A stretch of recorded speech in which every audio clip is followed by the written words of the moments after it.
En 1817, Thomas Jefferson, expresidente de los Estados Unidos y autor de la Declaración de Independencia, solicitó una copia de un libro que no era un manuscrito raro de Europa, ni un tratado científico, sino un manual de reglas, una guía de precios utilizada por los carpinteros de Filadelfia. Para su sorpresa, le fue negada. La Carpenters Company de Filadelfia, fundada en 1724, le explicó que su libro de reglas estaba reservado únicamente para los miembros. Contenía fórmulas utilizadas para calcular el costo de cada etapa de construcción, las mismas fórmulas empleadas para erigir el Independence Hall, la Christ Church y el mismo Carpenters Hall. Jefferson, el hombre que dice su propia casa en Monticello y comprenda arquitectura mejor que muchos profesionales de su época, no podía acceder a este documento. Durante semanas intentó comprender por qué. Lo que descubrí no era sobre carpintería, era sobre un sistema económico completo que existía antes de 1863. Un sistema que no requería bancos y que de alguna manera se intentó hacer olvidar. Mi investigación comenzó por un mueble, una silla de roble, que mi abuela me dejó pesada y sólida, construida en la década de 1840. Casi 2 siglos después todavía se mantiene perfectamente nivelada, sin tambalearse ni crujir. Intentar rastrear su origen y en lugar de encontrar un nombre, encontró un sistema. Los artesanos que construyeron muebles como esa silla no trabajaban como imaginamos que lo han hecho siempre los obreros. No recibían salarios por hora ni pedían préstamos para comprar materiales. Formaban parte de un sistema llamado gremios, donde los miembros se organizaban como maestros constructores, combinando roles que hoy dividimos entre arquitectos, ingenieros y contratistas. Estos gremios supervisaban proyectos importantes, construyeron el Independence Hall, ofrecieron el Carpenters Hall para el primer Congreso Continental, y sus estructuras aún se mantienen funcionales después de siglos.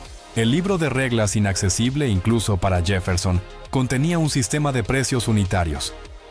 Cada etapa de construcción tenía un precio justo determinado por miembros experimentados, trabajando en equipos de al menos 2 personas, asegurando que nadie inflara los costos para beneficio personal. Se permitían créditos extensos entre miembros de la comunidad durante meses o incluso años, y el trabajo podía intercambiarse por comida, servicios u otros materiales. Este modelo generaba justicia y cohesión social, donde cada transacción fortalecía la comunidad y no dependía de un banco. Al comprender cómo funcionaba este sistema, se revela un patrón: estructuras que duran siglos, muebles que siguen firmes, comunidades cohesionadas.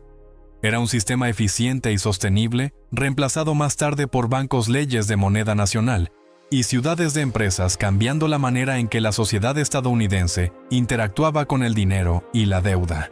Este primer capítulo introduce al espectador en un mundo olvidado de cooperación, justicia y sostenibilidad, mostrando que los gremios no eran primitivos, sino un modelo alternativo de economía y comunidad que desafía las nociones modernas de progreso. Prepara el terreno para explorar los eventos de 1863 y cómo la economía, la legislación y la cultura se transformaron radicalmente en la siguiente década. A medida que avanzamos hacia mediados del siglo XIX, el sistema de gremios que había regulado precios justos y fomentado la cooperación comunitaria comenzó a desmoronarse frente a cambios económicos y legislativos. La silla de roble, que heredó todavía sólida después de casi 2 siglos, simboliza la durabilidad de estas prácticas. Sin embargo, la economía estadounidense estaba a punto de ser reconfigurada de manera radical. El 25 de mayo de 1862 se firmó la ley de Homestead, ofreciendo 160 acres de tierras públicas a cualquier ciudadano adulto por una tarifa mínima de $18. En apariencia, un acto democrático, tierra gratuita para todos. Sin embargo, los historiadores estiman que desarrollar realmente una granja costaba entre $1,000 y $2,500, considerando herramientas, semillas, ganado y materiales para construir viviendas. La mayoría de los trabajadores no podía costear estos gastos, y la tierra terminaba en manos de especuladores, ganaderos, mineros y compañías ferroviarias. solo el 40% de los reclamos se completaba con éxito. 9 meses después, el 25 de febrero de 1863, Abraham Lincoln firmó la Ley de Bancos Nacionales, estableciendo el primer sistema bancario nacional. Oficialmente se justificaba como un medio para crear estabilidad monetaria y reemplazar el caos de más de 7,000 billetes estatales, en circulación muchos falsificados. Pero el verdadero objetivo, según los archivos históricos de la Reserva Federal, era financiar la guerra civil, asegurando compradores para la deuda federal. Los bancos nacionales debían comprar bonos del Tesoro y recibían billetes por valor del 90% de los bonos adquiridos. Cada incremento de dinero estaba ligado a la compra de más bonos. La ley de 1864 impuso un impuesto del 2% sobre los billetes estatales, reduciendo drásticamente su circulación. Para 1865, la moneda estatal fue efectivamente eliminada. El colapso del sistema de gremios y la implementación de bancos nacionales crearon un nuevo patrón de dependencia. Lo que surgió en su lugar fueron las ciudades de empresa trabajadores pagados, no en dinero, sino en script, un sustituto que solo pueda gastarse en las tiendas de la Compaa. Sin competencia externa, los precios de vivienda y alimentos podían subir sin control, y los trabajadores acumulaban deudas imposibles de saldar, atrapándolos en un ciclo perpetuo de dependencia. El patrón es evidente. La ley de Homestead ofreció tierra que la mayoría no podía desarrollar. La ley de bancos nacionales creó los prestamistas, y las ciudades de empresa generaron trabajadores que no podían escapar de sus deudas. La cohesión comunitaria, el crédito extendido entre vecinos y la justicia en los precios desaparecieron, reemplazados por un sistema de deuda y control centralizado. Sin embargo, un vestigio del antiguo sistema aún persiste. Los Amish mantienen una economía basada en contribuciones comunitarias si alguien enfrenta gastos médicos que no puede cubrir. Se levanta en la ceremonia semanal y la comunidad recauda el dinero necesario. No hay bancos ni intereses, solo solidaridad y responsabilidad compartida.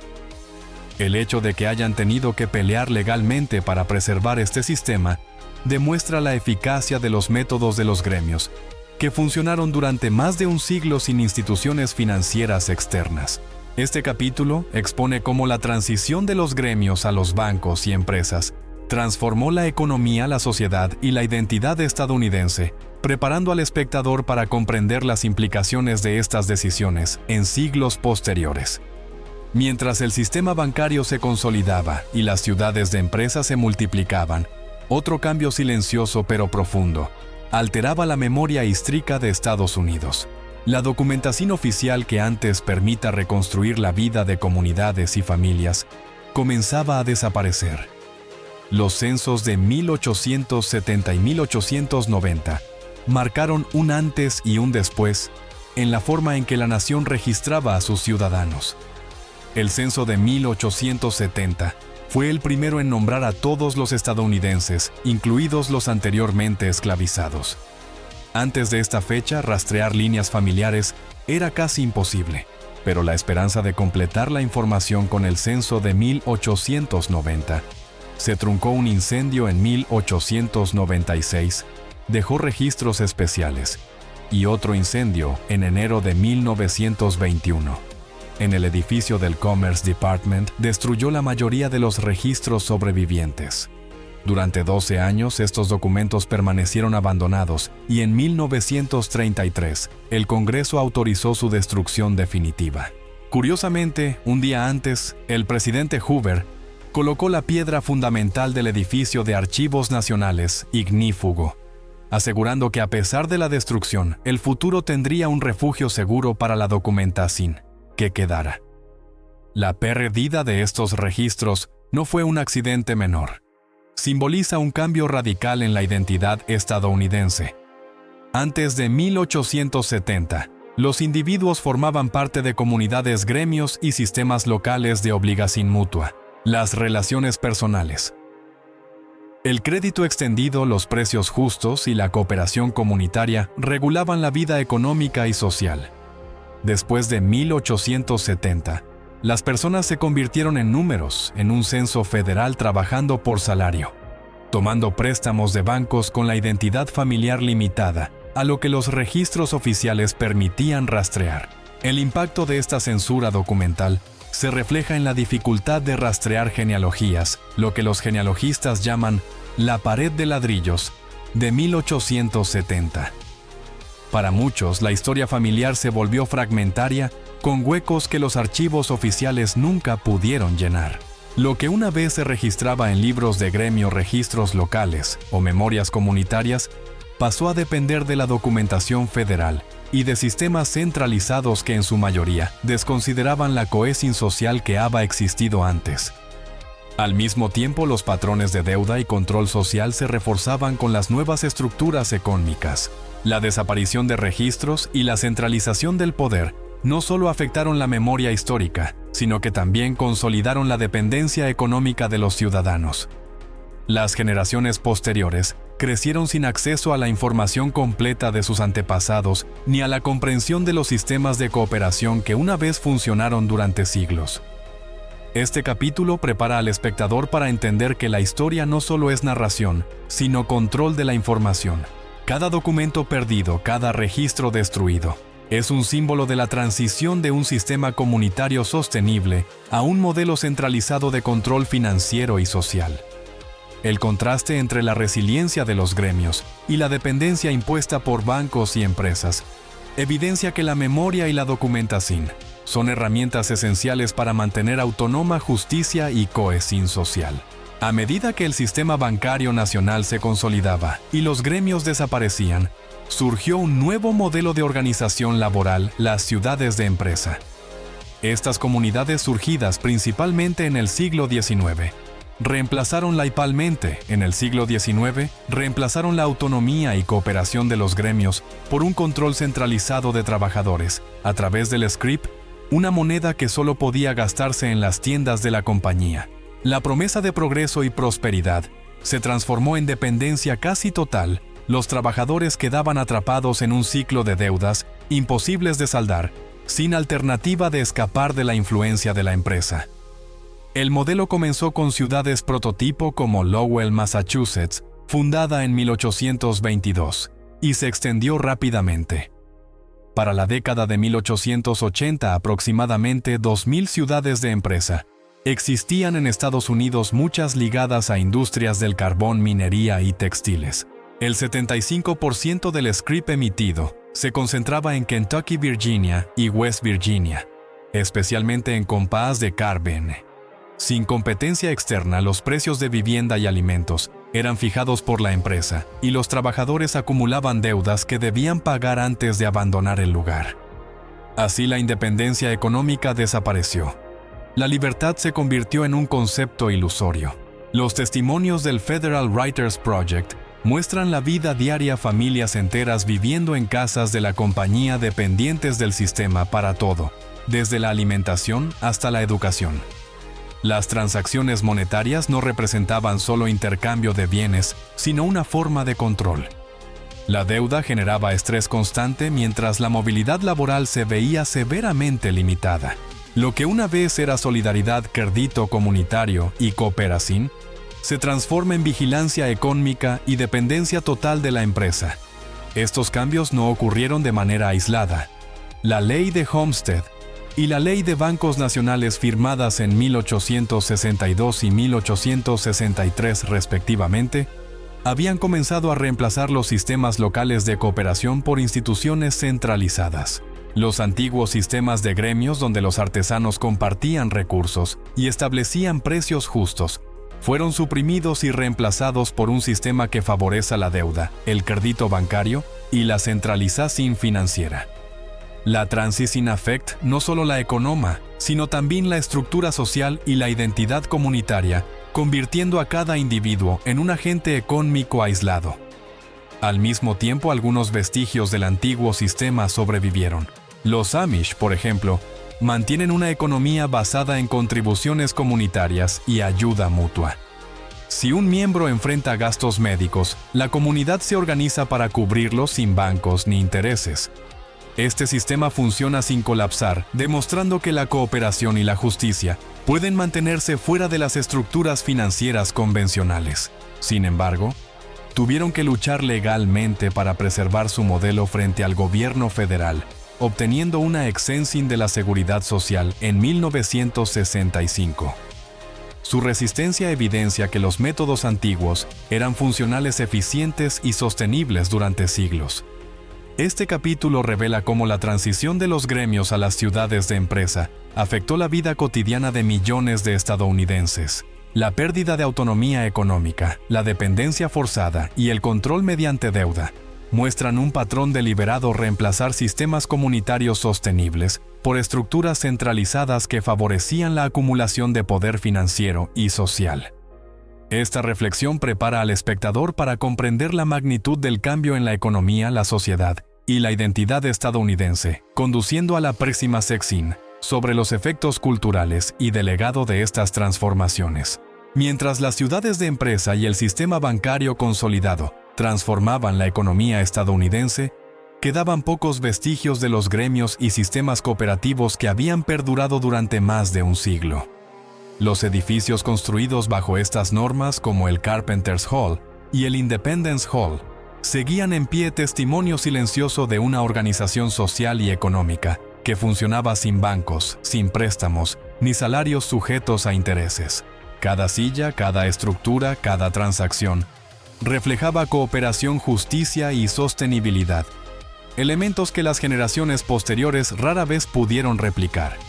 El contraste con los sistemas posteriores era evidente, mientras los sistemas posteriores era evidente. Mientras los gremios aseguraban precios justos mediante equipos de medición y fórmulas estandarizadas, las ciudades de empresa reemplazaban la equidad por la deuda y la dependencia. Las comunidades que alguna vez habían operado mediante crédito mutuo, intercambio de bienes y cooperación directa pasaron a depender de instituciones centralizadas, bancos y compañías con poder absoluto sobre trabajadores y recursos. La transición no solo afectó la economía, transformó la identidad y la autonomía de millones de personas. Algunos sistemas alternativos sobrevivieron. Los Amish, por ejemplo, mantienen una economía basada en contribuciones comunitarias.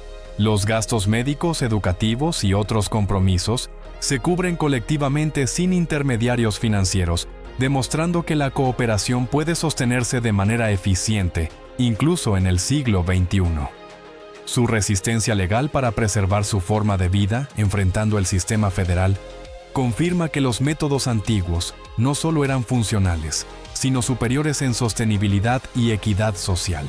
Cada vez que un miembro necesitaba apoyo, la comunidad respondía de manera inmediata, mostrando que la solidaridad podía reemplazar a la banca.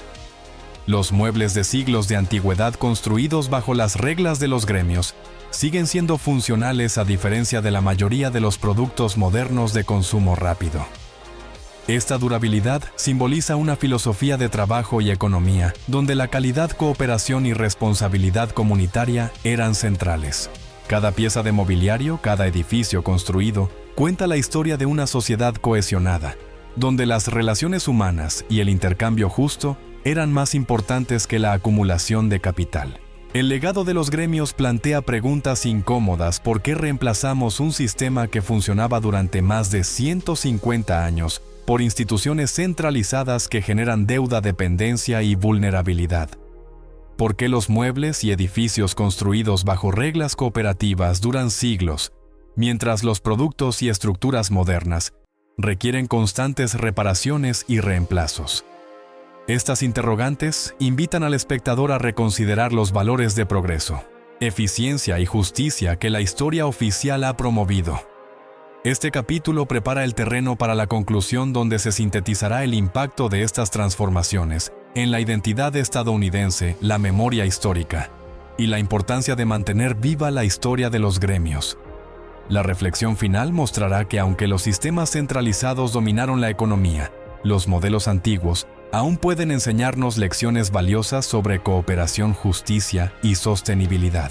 Al llegar al final de este recorrido, se hace evidente que el siglo XIX y principios del XX transformaron radicalmente la economía, la sociedad y la identidad estadounidense. Los gremios que habían operado durante más de un siglo con reglas claras, cooperación comunitaria y precios justos, fueron reemplazados por bancos nacionales, ciudades de empresa y sistemas centralizados de deuda. Lo que alguna vez fue un sistema de autonomía, confianza y resiliencia, se convirtió en dependencia financiera, supervisión corporativa y pérdida de identidad comunitaria.